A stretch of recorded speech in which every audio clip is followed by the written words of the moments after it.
Hey y'all, it's Jennifer. Welcome back to my channel and welcome to another Victober video. Today, I am going to be talking about Thomas Hardy, who is one of my favorite Victorian authors, but I have kind of a contentious relationship with him.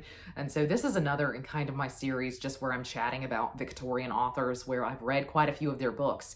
And Thomas Hardy is one that I have read more of than what I thought. Thomas Hardy is one of the first Victorian authors that I started reading, and I have a real fondness for him, I think because of that. I really enjoy his writing. I know everyone talks about this, but the way that he describes nature is so stunning. It is just an absolute pleasure to read. I feel like he also does romance very well, which is something that I tend to struggle with in Victorian classics. I often don't feel like I get engaged in the romance very often, but I tend to get invested in Thomas Hardy's characters and his plots, and especially in his romances. But of all of the Victorian authors that I have done a video like this about, I have had lower lows with Thomas Hardy than I have with any of the others. I feel like very few of his books hit middle of the road for me. I feel like I'm either really into them, I'm really obsessed with them, or I'm really not a fan. And so let's just go on and get into my ranking of the few that I have read so far. I have read or attempted to read 6 of his books. And so the one that is at the bottom is actually a book that I DNF'd. And I really don't know that I'm ever going to come back to this.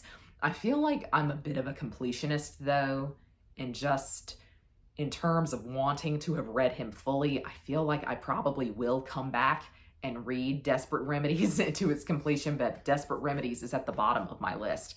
This is Thomas Hardy's foray into kind of sensation fiction. And if I'm not mistaken, it's actually the first book that he published. I really did not like this. I really did not get on with this, and so I DNF'd it last year. And I feel like that's kind of bizarre because I really enjoy Thomas Hardy's writing. And not only that, I really enjoy a sensation novel. So I felt like I was set up to truly love this just because I love his writing. I love the genre that he's writing in, but this really did feel as though it was unpolished to me, and I felt like I could definitely sense this was an earlier work of his, and I think I must tend to enjoy his later works. But there are some beautiful quotes in it. I mean, now it is a noticeable fact that we do not much mind what men think of us, or what humiliating secret they discover of our means, parentage, or object, provided that each thinks and acts thereupon in isolation. It is the exchange of ideas about us that we dread most, and the possession by 100 acquaintances, severally insulated of the knowledge of our skeleton closet's whereabouts, is not so distressing to the nerves as a chat over it by a party of half a dozen, exclusive depositaries though these may be. Just looking at the parts of the book that I highlighted, I do feel like I'll probably come back to this. So maybe this one really won't wind up being at the bottom of my stack, but right now it is at the bottom. I know I said I tend to feel one extreme or the other about his books, but this one is actually a book that I didn't feel much of anything for, positively or negatively, and that's The Woodlanders. I feel like maybe I must have read this at a bad time for me, but I buddy read this with Tori and Margaret Pinard, and it seems like Tori really had some positive feelings towards this one, but Margaret and I felt very middle of the road about it, but it seems like I just didn't have a reaction to this at all. It wasn't negative, but it wasn't positive either. And I find that strange, as I tend to think that the country novels of Thomas Hardy are my favorites. This is also one of his forays into romance where he has like a love square going on. And I feel like, again, that's something that I really should have enjoyed. So I definitely think this one is one that I should reread and come back to, and I also feel like it could possibly move up for me. Next up, we have this year's group read, which is The Mayor of Casterbridge. Oh my gosh, I loved this. Just absolutely loved this. And so this, I think I gave 4 stars, and I'm only putting it in the middle here because it is so soon after I finished reading it. And so I feel like once my feelings on it really settle, I'll know better where to place it. Right now, I feel like there are a few others of his that I rate as favorites above this one, but this had me in a chokehold. This was so good. I mean, this was really a masterclass for me. I truly enjoyed this. It really was so heartwarming in a weird sense, which I don't think Thomas Hardy is known for, but there were parts of this that really just made me feel good. There was just something really positive about this, and I really, really loved our main character, who is the Mayor of Casterbridge, one of the strongest characters from Thomas Hardy that I've ever seen. And I really felt for him. I really felt for his plight. He was truly a character that developed over the course of the novel and really went through changes and made apologies for mistakes in his past. I loved this. I really loved this. And so this is one of my favorite Thomas Hardys now. We're getting into my top 3, and I can't believe that this book is only at number 3, because if you had asked me last year, I would have said, oh, that book's number 1, number 2. It's Far From the Madding Crowd. Far From the Madding Crowd is the first book of Thomas Hardy's that I ever read, and I think it was a great place to start because it was a fairly contained story, but it also had a lot going on in terms of plot, so it was very engaging, but it wasn't one of his more depressing novels. And I don't think it was very convoluted in terms of language. I think some of his books can have some denser language involved, but this one is one that has stuck with me for a very long time. I read this in my first Victober, and I truly, truly loved this. I would love to reread this because a couple of the characters in here I have a big crush on. I'll say that for Thomas Hardy. In every single one of these books, I've had a crush on one of the characters. Donald, call me Donald. I love Donald. In this one, I kind of had a crush on Farmer Boldwood. I know, who am I? But I kind of liked him. I also really liked Sergeant Troy. Don't judge me. Don't judge me, but I like Sergeant Troy. But this one is another one where he has kind of a love square going on. I love this, and I think it's a wonderful place to start with him, so I'll mention that later. But this was my first Thomas Hardy, and I think it will remain a favorite of mine just because of that. At number 2, we have Two on a Tower. I love this book, and I realize that not everyone took to this. And it is, I think, possibly one of the stranger books of his. I feel like it will hit for a more niche audience, and it might not even be the typical Thomas Hardy fan. I think this one is a sleeper hit of his, and I'm genuinely shocked more people aren't talking about this. I was lost in this. I truly think this is one of his best books, and I love how short it is. First of all, it's a very short book, but it's another kind of romance story, and everything relates back to the stars. These two characters, these star-crossed lovers, meet in an astronomy tower, and there is so much in just like how they position, the telescope, and they talk about what if we lived in the stars. I don't know. There's something very romantic about this and just genuinely charming. And his writing is done to perfection here. It is so beautiful. It is just so beautiful. Swithin St. Cleeve, once again, call me. Are you free Thursday night? Call me on Thursday night when I am free. Like, he's a good one. I really love how Thomas Hardy writes male characters. I just really enjoy it. A lot of times they're very soft and they're very quiet. And I think that's something that really appeals to me. And it's very unusual for the Victorian period for a man to not be quite so hard-edged. And I just really appreciate that about Thomas Hardy. I feel like his characters are open with their emotions and they're willing to talk about it with each other, which can often lead to a lot of drama, but they are willing to talk about it. Though I will say, miscommunication is a big part of my favorite Thomas Hardy novel, which is Return of the Native. All of these other books are great, and some of them are 5 stars. Their 5 stars here. Return of the Native's 5-star, all the way up here. This is a phenomenal Victorian novel. It's also kind of a countryside story from Thomas Hardy, and it also deals with like a love square. Actually, in this one, I think it's a love pentagon. And the characters here are so dynamic and interesting. How he describes the area in which they live is truly breathtaking to me. Incredible names in here. That's one thing I love about Thomas Hardy. I love how he picks a character's name. Clem Yeobright, Eustacia Vi, Damon Wildeve. Excuse me, Damon Wildeve, what a name. Thomason, Diggory Vin, and Diggory Vin. Again, there's always going to be a character I have a crush on in a Thomas Hardy novel. I've come to accept it. Diggory Ben, one of the tops. Listen at how he describes one of these characters.